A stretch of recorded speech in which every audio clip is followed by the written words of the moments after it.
ओम शांति। आज की कहानी का शीर्षक है अपनी पड़ताल स्वयं करें।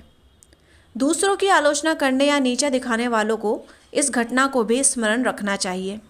एक व्यक्ति के बारे में मशहूर हो गया कि उसका चेहरा बहुत मनहूस है। लोगों ने उसके मनहूस होने की शिकायत राजा से की।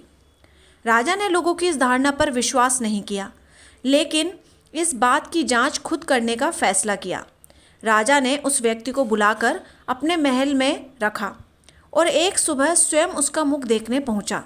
संयोग से व्यस्तता के कारण उस दिन राजा भोजन नहीं कर सका। वह इस नतीजे पर पहुंचा कि उस व्यक्ति का चेहरा सचमुच मनहूस है। उसने जल्लाद को बुलाकर उस व्यक्ति को मृत्यु दंड देने का हुक्म सुना दिया। जब मंत्री ने राजा का यह हुक्म सुना तो उसने पूछा, महाराज, इस निर्दोष को क्यों मृत्यु दंड दे रहे हैं आप? तब राजा ने कहा, हे मंत्री, यह व्यक्ति वास्तव में मनहूस है। आज सर्वप्रथम मैंने इसका मुख देखा तो मुझे दिन भर भोजन भी नसीब नहीं हुआ। इस पर मंत्री ने कहा, महाराज, क्षमा करें।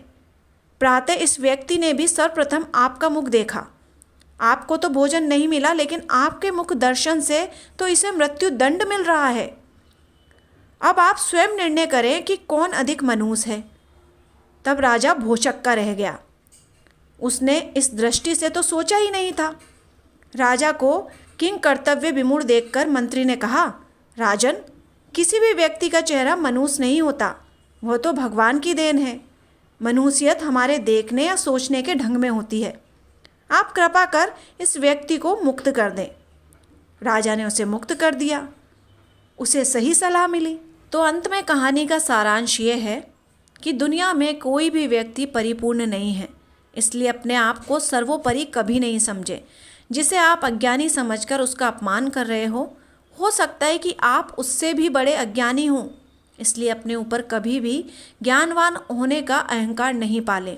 जिस प्रकार एक शिक्षक शिक्षा ग्रहण करने के उपरांत उस शिक्षा से कई बच्चों में शिक्षा का नव संचार करता है, हमें भी समाज में कुछ सीखने के उपरांत अपने युवाओं को सामाजिक कार्यों के लिए आगे बढ़ाना चाहिए, ना कि उन पर अपनी निजी महत्वाकांक्षा थोपनी चाहिए, बल्कि उनकी यथासंभव सहायता कर आगे बढ़ने में मदद करनी चाहिए। कहानी अच्छी लगी हो तो प्लीज़ सब्सक्राइब कीजिए और लाइक कीजिए। Thank you.